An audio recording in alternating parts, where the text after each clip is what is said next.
بسم الله الرحمن الرحيم. أهلا أعزائي الطلبة قسم اللغة الانكليزية المرحلة الثانية في مادة النحو. ابتداء المحاضرة الأولى ستكون بإعادة سريعة وملخصة للفصل الثامن فيما يخص المورفولوجي، وبالتحديد المورفيمز وتصنيفاته وأنواعه.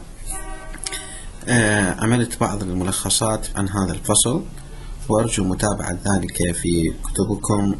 page number 83.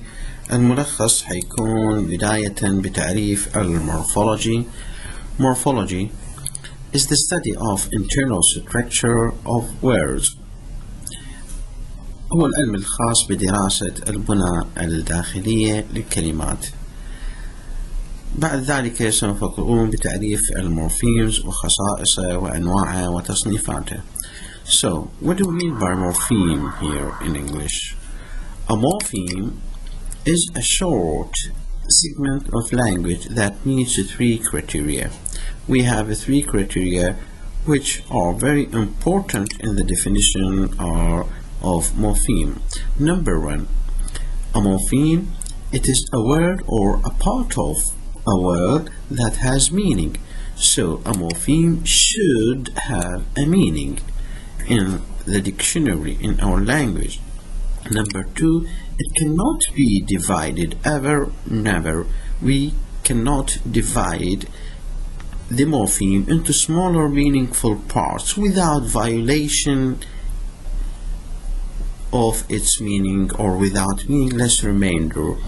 Number three, it occurs in differing variable environments with relatively stable meaning. We will discuss all these criteria in the following example. Let us say here, for example, example number one, the word straight. Straight here تعني مستقيم. Straight here, it is a morpheme. Why? Because this word meets the three criteria that we mentioned above here.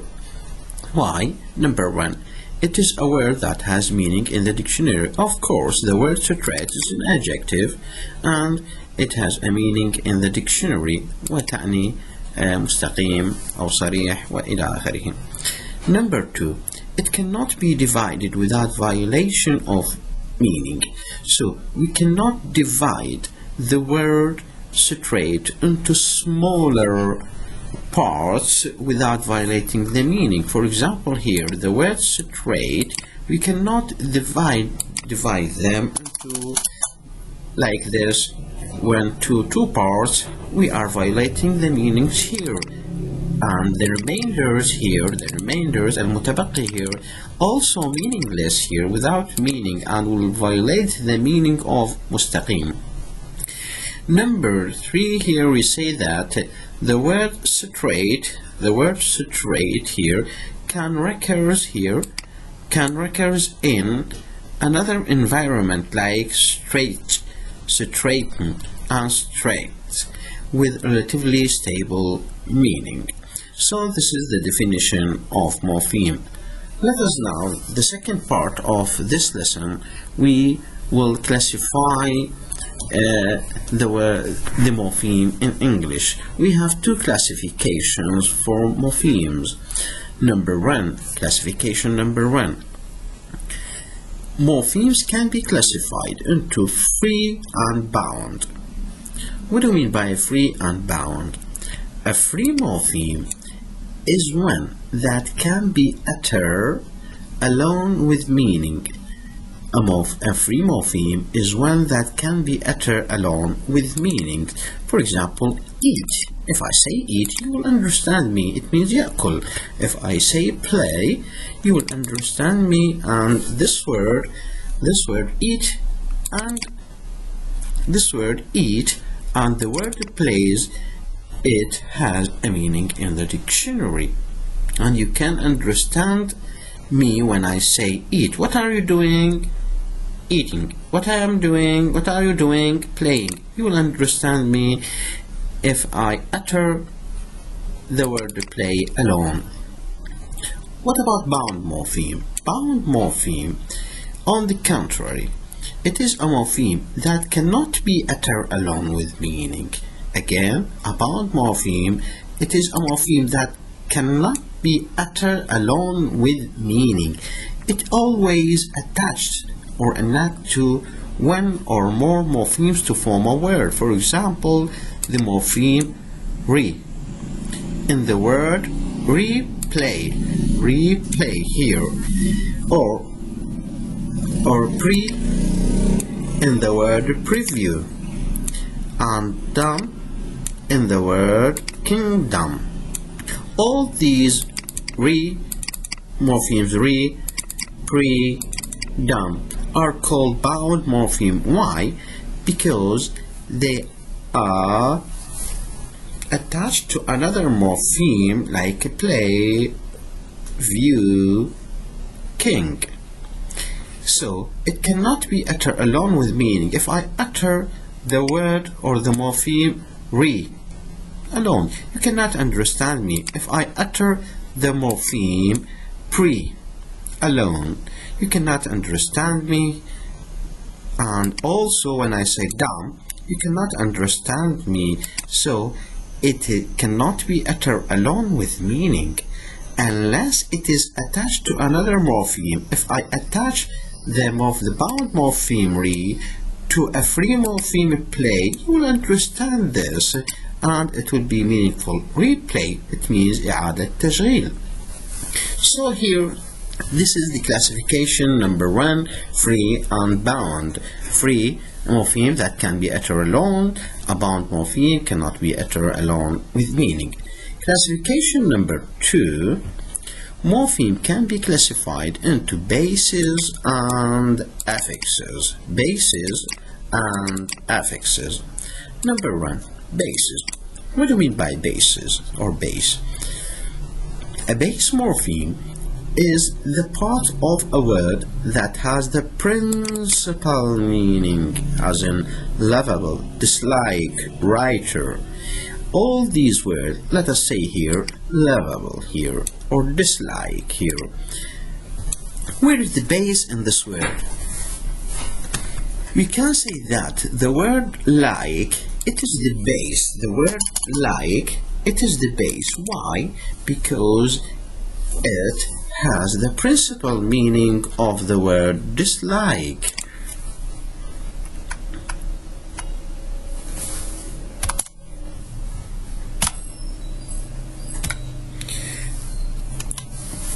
Dislike. Also writer. Writer. Where is the principal meaning here in the word writer? Of course, the word write. Write. Here, write is the base and like is the base. Note, most bases are free. Let us say that here.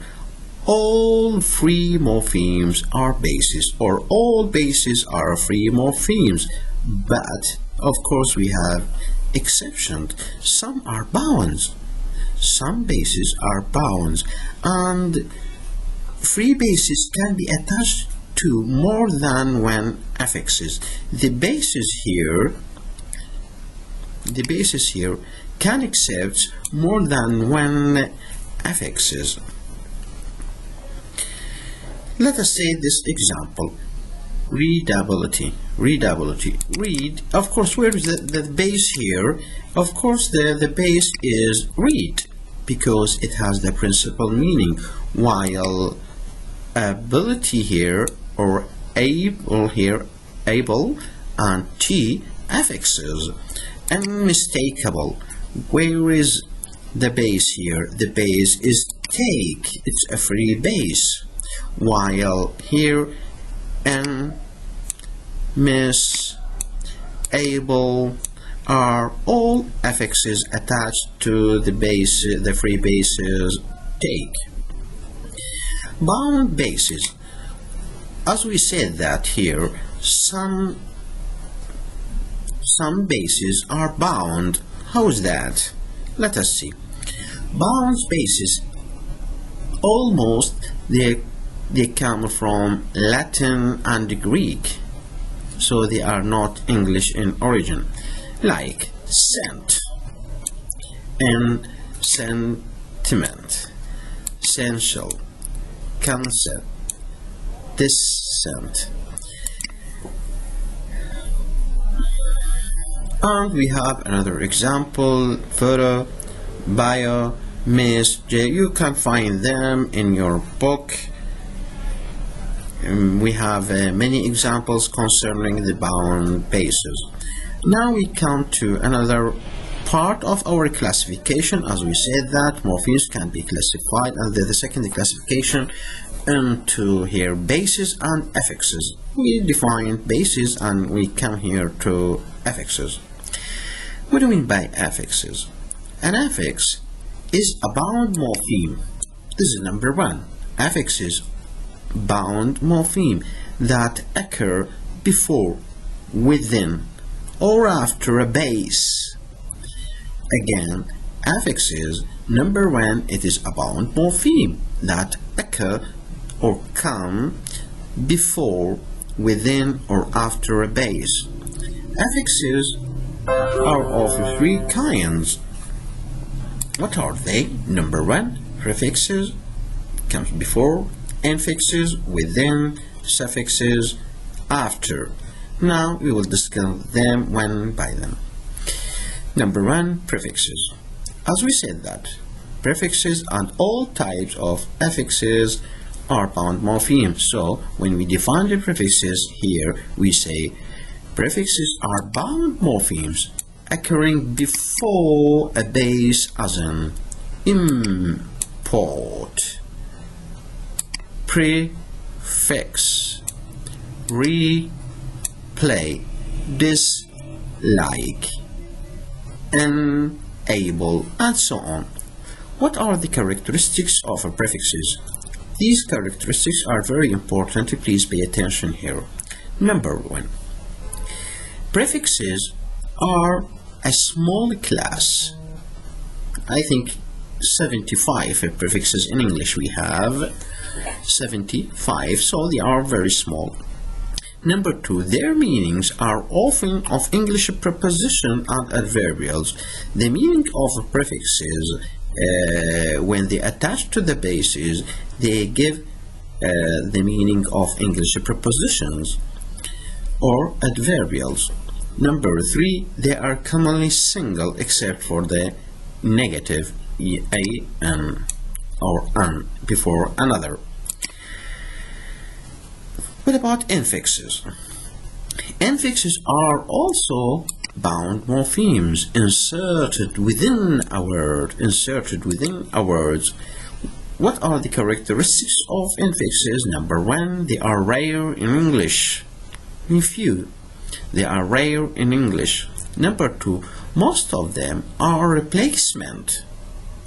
Replacive allomorphy, we discuss that later on. Replacement, most of them are replacements and few are additions. What do you mean by replacement? Let us here discuss that later on. For example, here in gettable, the preposition at here in this word, in the red, gettable, as an affix. Why an affix? Because it is inserted within the word and gettable, inside, within the word, within the morpheme. Note, prepositions are usually dropping smaller words. Reliable, it means that here most of the inserted preposition here dropped from the word. Like reliable, it comes from rely on, it becomes reliable. Accountable from, it comes from account for. Here the preposition is dropped or deleted from this morpheme. What do you mean by replacement here? As we said that most of them are replacement and if you are addition, we will discuss that here. Replacements here mean occur in a few noun plural, like double E in goes, geese. foot, feet. And in past tenses, past participle of verbs,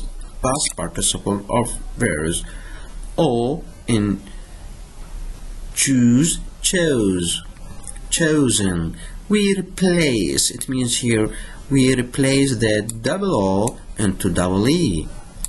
Foot, feet, man, or we replace the letter A into E, man, man.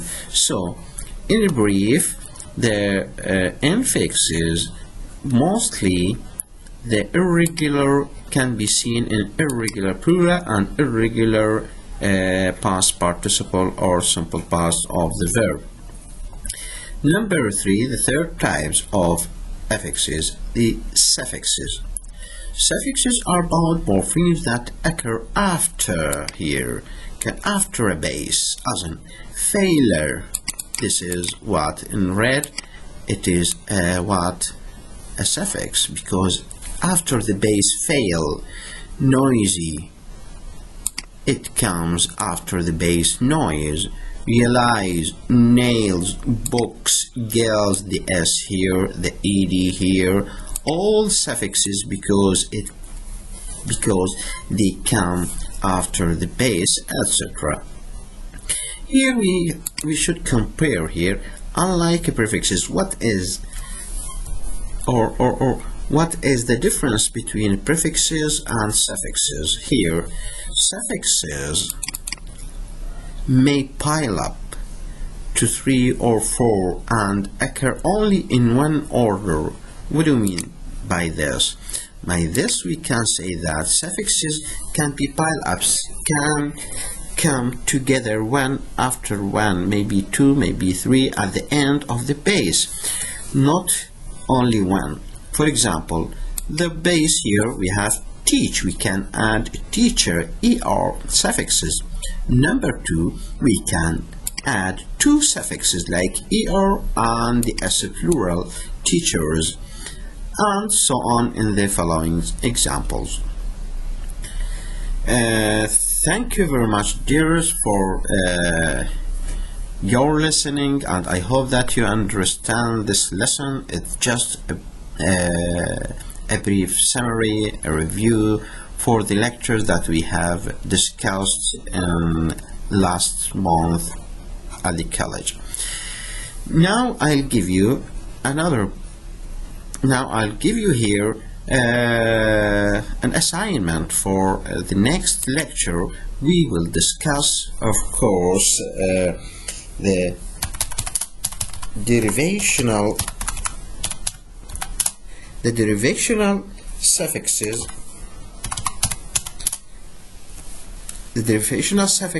and what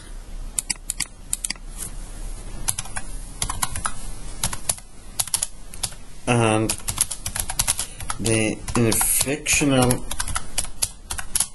suffixes. So please try to read well, and we will complete in the next lesson the differences between the derivational and inflectional suffixes.